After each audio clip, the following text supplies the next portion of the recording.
Hello दोस्तों, मैं विश्वास सर स्वागत करता हूं अपने YouTube चैनल द विश्वास एकेडमी पर। दोस्तों, पीछे हम लोग जो पढ़ रहे हैं वो है क्या, हमारा ऑक्सिलरी वर्ब। ये देखिएगा, ऑक्सिलरी वर्ब के बारे में हम लोग चर्चा कर रहे थे। ऑक्सिलरी वर्ब, आपको पता होगा कि ऑक्सिलरी वर्ब कितने प्रकार के होते हैं, तो 3 प्रकार के, जिसमें हम लोगों ने पहले के बारे में बात किया था। उसमें देखा था प्राइमरी, ये देख लीजिएगा प्राइमरी। दूसरा कौन सा देखा था, मॉडल। और तीसरा कौन सा था, सेमी मॉडल। आपको याद होगा, सारी चीजें हम लोगों ने एक एक बेसिक चीजें क्या की हैं, कंप्लीट की हैं। जैसे अगर हम आप बात करेंगे कि प्राइमरी में कितनी सहायक क्रिया आती थी, तो आपने कहा था 11। मॉडल्स में कितनी आती हैं, 11। और सेमी मॉडल में कितनी आती हैं, 2। लगभग हम लोग प्राइमरी के भी बारे में पढ़ चुके हैं, मॉडल्स के भी बारे में पढ़ चुके हैं। अब हम चर्चा किस पर करने वाले हैं, सेमी मॉडल पर। जिस प्रकार सेमी का मतलब क्या होता है, आपको पता होगा कि सेमी का मतलब क्या होता है, अर्ध होता है, अर्थात आधा। अब मॉडल्स आपको पता होगा, अर्थात ये आधा मॉडल होती है। तो जब आधा मॉडल होती है तो आखिर आधा क्या होगा, तो यही चीजें हो जाती है, जिसमें हम बात करेंगे दो क्रियाओं के बारे में। जिसमें पहला अगर हम बात करते हैं तो क्या होता है, नीड। और दूसरे के बारे में बात करते हैं तो वो क्या होता है, डेयर होता है। सबसे पहले अगर हम इसके हिंदी के बारे में बात करें तो नीड का मतलब क्या हो जाता है, आवश्यकता। ये देख लीजिएगा, क्या होता है नीड के बारे में, आवश्यकता होता है। और डेयर का मतलब क्या होता है, साहस होता है, या हम ये कह सकते हैं कि चुनौती देना होता है। देखिएगा, कोई भी चीज अगर आपको कॉन्सेप्ट क्लियर हो जाएगा ना, तो वो कभी भी भूलेगा नहीं आपसे।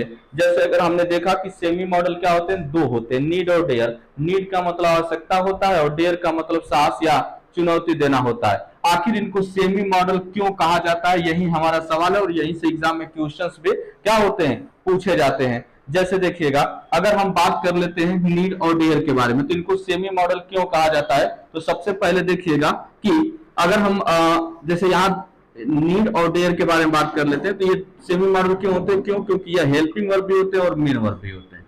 जैसे देखिएगा, हेल्पिंग वर्ब भी होगा और कौन सा होगा, मेन वर्ब भी होगा। इसीलिए हम इसे क्या कहते हैं, सेमी मॉडल कहते हैं।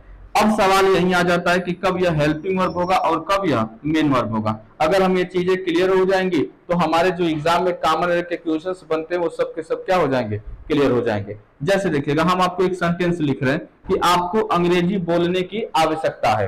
आपको अंग्रेजी बोलने की आवश्यकता है, तो यू नीड, देखिएगा हमने क्या बोला, यू नीड टू स्पीक। ये देखिएगा, you need to speak English.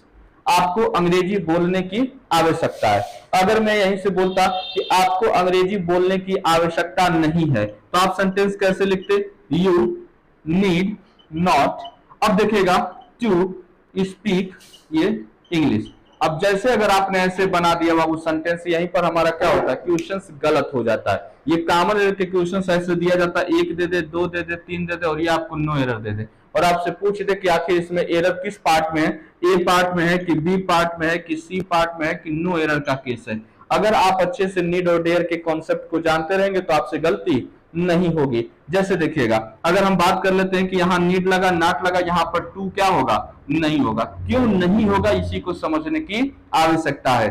तो ध्यान से रूल को समझिएगा। मैं क्या करता हूं, रूल को आपको बारे में चर्चा कर देता हूं। देखिएगा, जब नीड और डेयर बाबू मेन वर्ब का काम करेगा, ध्यान से सुनिएगा, जब नीड और डेयर मेन वर्ब का काम करेगा तो इसका फॉर्म भी बदलेगा, और उसके बाद यदि कोई वर्ब आएगा तो वह हमेशा 2 + V1 होगा, अर्थात इंफिनिटिव का प्रयोग किया जाएगा।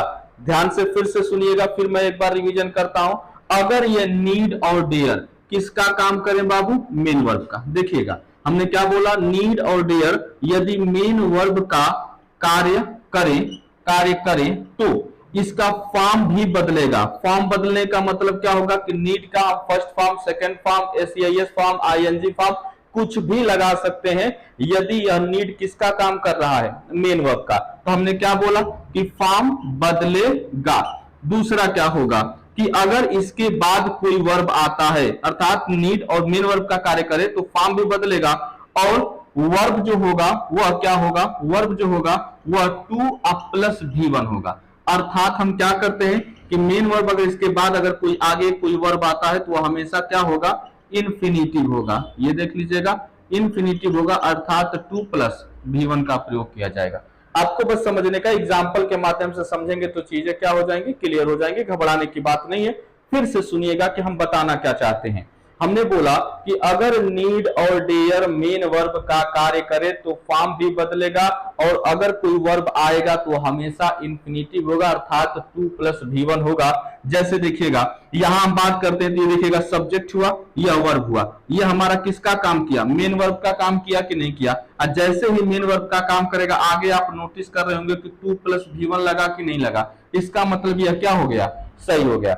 जब हम यही सेकंड के बारे में बात करते हैं तो ये देख रहे हैं ना कि सब्जेक्ट आया, हेल्पिंग वर्ब आया, नॉट आया, फिर इसके बाद इंफिनिटिव आ गया। हमने क्या कहा कि ये नीड किसका कार्य कर रहा है, हेल्पिंग वर्ब का। और जब यह हेल्पिंग वर्ब का काम करेगा, फिर से मैं देखिएगा यहां पर लिख देता हूं कि जब नीड और डेयर हेल्पिंग वर्ब का काम करेंगे तो न ही फॉर्म बदलेगा, ये देख लीजिएगा, फॉर्म भी नहीं बदलेगा, और न ही इसके बाद 2 प्लस V1 आएगा। देख लीजिएगा दोनों चीजें क्या होंगी, अगर आप समझे रहेंगे तो कभी भी गलत नहीं करेंगे, ठीक है ना। अब हमारा सवाल यहीं से उठ जाता है बाबू कि कब यह मेन वर्ब का काम करेंगे और कब यह हेल्पिंग वर्ब का काम करेंगे।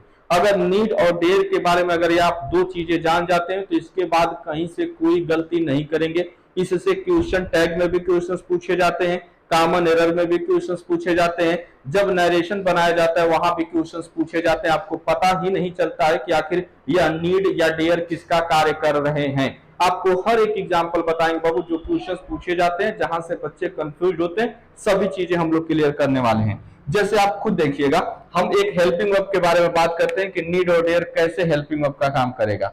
तो यही समझना है कि देखिएगा यहां पर मैं नोट लेकर लिखवाने का प्रयास करूंगा और इसको याद भी कर लीजिएगा। देखिएगा जब, ये देखिएगा जब नीड और डेयर के बाद, ये देख लीजिएगा जब नीड और डेयर के बाद क्या आ जाए, नॉट आ जाए, ये देख लीजिएगा नॉट आ जाए, या ये वाक्य के, ये देख लीजिएगा वाक्य के शुरू में आ जाए, शुरू में आ जाए तो हेल्पिंग वर्ब होंगे, ये देख लीजिएगा तो हेल्पिंग वर्ब होंगे, अन्यथा मेन वर्ब हो जाएगा। एकदम आसान हो जाएगा बाबू, अन्यथा मेन वर्ब का कार्य करेंगे।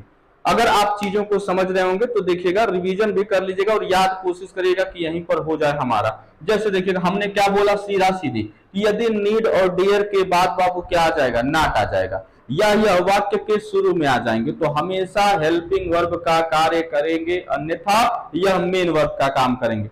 जब यह मेन वर्ब का कार्य करेंगे तो फॉर्म भी बदलेगा और 2 प्लस V1 भी आएगा। जब यह हेल्पिंग वर्ब का काम करेगा तो न ही इसका फॉर्म बदलेगा और न ही इसके बाद 2 प्लस V1 आएगा। आइए एक एग्जांपल के माध्यम से समझते हैं, चीजें क्लियर हो जाएंगी। जैसे मैं एक सेंटेंस दूंगा, देता हूं बाबू, जैसे आप हमेशा से देखते होंगे ना, एक सेंटेंस बोला जाता है कि तुमने मुझे छूने की हिम्मत कैसे की।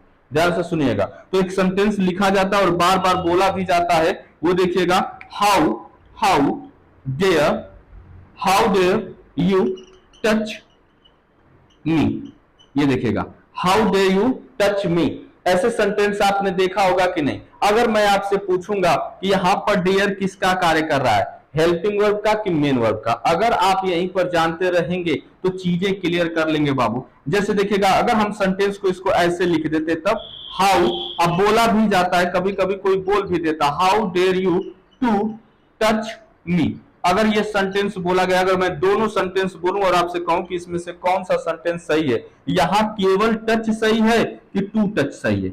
अगर आप इसके कॉन्सेप्ट को समझे होंगे तो मैं उम्मीद करता हूं कि यह क्वेश्चंस आप गलत नहीं करेंगे। जैसे देखिएगा आप खुद समझिएगा बाबू, ये क्या है, WH वर्ड है कि नहीं।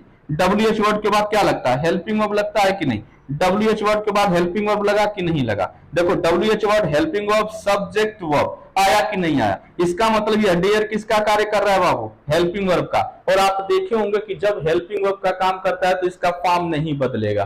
फॉर्म बदलने का मतलब क्या हो जाएगा कि यहां कहीं भी डेयर्स नहीं कर सकते, डेयर्ड नहीं कर सकते। क्यों, क्योंकि यह क्या है, हेल्पिंग वर्ब है। क्या इसके बाद 2 प्लस V1 आएगा तो आप कहोगे कि सर जब डेयर और नीड हेल्पिंग वर्ब का काम करता है ना तो उसके बाद कभी 2 प्लस V1 नहीं आता है। और जब नहीं आएगा बाबू तो यह ऊपर वाला सही होगा, ये 2 यहां पर क्या होगा, गलत होगा। क्यों, क्योंकि यहां पर डेयर किसका कार्य कर रहा था, हेल्पिंग वर्ब का कार्य कर रहा था। देखिए कितना आसान था, बहुत ही सिंपल सा, और बार बार इससे एग्जाम में क्वेश्चंस पूछे जाते हैं। आप याद रखिएगा कि नीड का प्रयोग बाबू जो 19 प्रकार से सेंटेंस आप लोगों ने सीखा था ना, उस तरह से भी बनाया जा सकता है। जैसे अगर हम कह देता हूं कि आपको कितने बच्चों को अंग्रेजी पढ़ाने की आवश्यकता है, ध्यान से सुनेगा, हमने एक बड़ा सेंटेंस बोल दिया बाबू कि आपको कितने बच्चों को अंग्रेजी पढ़ाने की आवश्यकता है, तो मैं ऊपर लिख रहा हूं, आप खुद समझिएगा, कितने बच्चों को अंग्रेजी पढ़ाने की क्या है, आवश्यकता। अब मैं बोलूंगा कितने बच्चों को, तो बच्चों को गिना जा सकता है, बिल्कुल गिना जा सकता है। तो हमने क्या बोला, हाउ मेनी, और यहां लिखा बाबू क्या, चिल्ड्रेन, हाउ मेनी चिल्ड्रेन। अब आवश्यकता है तो हेल्पिंग वर्ब लगाएंगे, तो जाहिर सी बात है कि ता है, ती है, आता है, तो डू डज लगता है, तो चलेगा। हाउ मेनी चिल्ड्रन किसको, आपको, तो हमने क्या बोला, डू यू।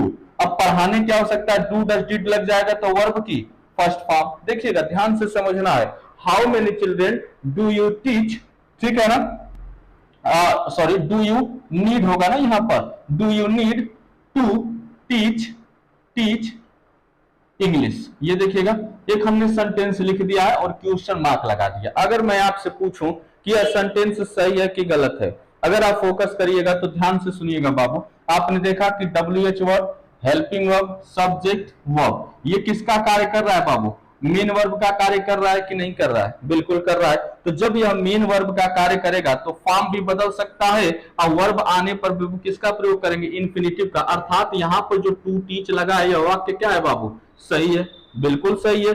यहीं पर समस्या होता है बाबू, ये टू को हटा देगा और नहीं तो यहाँ टीचिंग कर देगा, तो थोड़ी सी समस्याएं बच्चों को हो जाती है कॉमन एरर करने में। अब चलिएगा, हम इसको फॉर्म बदलने के लिए हम बात करेंगे। अगर हमने यहीं पर हैड का प्रयोग कर दिया होता, ध्यान से सुनिएगा, हैड का प्रयोग कर दिया होता, तो यहां नीड की जगह पर बाबू नीडेड कर सकते थे कि नहीं, बिल्कुल कर सकते थे। क्यों, क्योंकि जब यह मेन वर्ब का काम करेगा तो हम फॉर्म को भी क्या कर सकते हैं, बदल सकते हैं। लेकिन जब भी बदलेंगे तो मेन वर्ब, जब अगर कोई अनदर वर्ब आएगा तो हमेशा इंफिनिटिव होगा, अर्थात यहां पर 2 + V1 का ही प्रयोग किया जाएगा। इसी को हम एक और तरीके से लिख सकते थे, हेल्पिंग वर्ब के रूप में भी लिखा जा सकता, तो वो सीधे क्या करता, हाउ मेनी चिल्ड्रेन, ध्यान से सुनिएगा बाबू, हाउ मेनी चिल्ड्रेन का हो गया। अब तुरंत हमने क्या कर दिया, यहीं पर लिख दिया नीड यू, ये देखिएगा, how many children need you.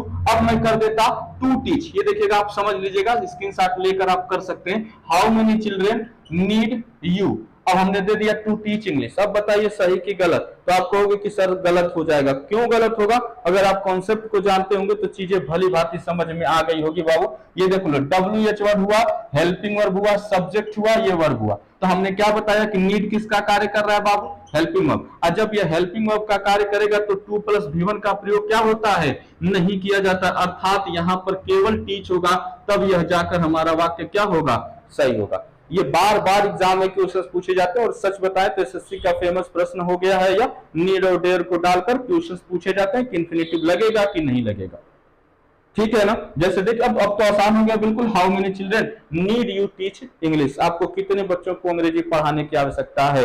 तो मैं उम्मीद करता हूं बाबू कि नीड और डेयर का कॉन्सेप्ट आपने बहुत अच्छे से समझा होगा। जब हम लोग कॉमन एरर के क्वेश्चंस करेंगे तो चीजें बाबू वहां पर और ज्यादा अच्छे से, जब क्वेश्चंस आपके सामने आएंगे तो बेहतर ढंग से। मैंने पूरी कोशिश की है कि आपको एग्जाम्पल के माध्यम से भी समझाऊं। मैं उम्मीद करता हूं कि आपको यह वीडियो बहुत ही अच्छा लगा होगा, और अभी तक आपने द विश्वास एकेडमी चैनल को सब्सक्राइब नहीं किया होगा बाबू, तो आपसे रिक्वेस्ट है आप हमारे चैनल द विश्वास एकेडमी को सब्सक्राइब करें, और जो बच्चे अंग्रेजी पढ़ना या सीखना चाहते हैं उनके तक ये वीडियो को क्या करें, पहुंचाएं। मिलते हैं नेक्स्ट वीडियो में, तब तक के लिए धन्यवाद।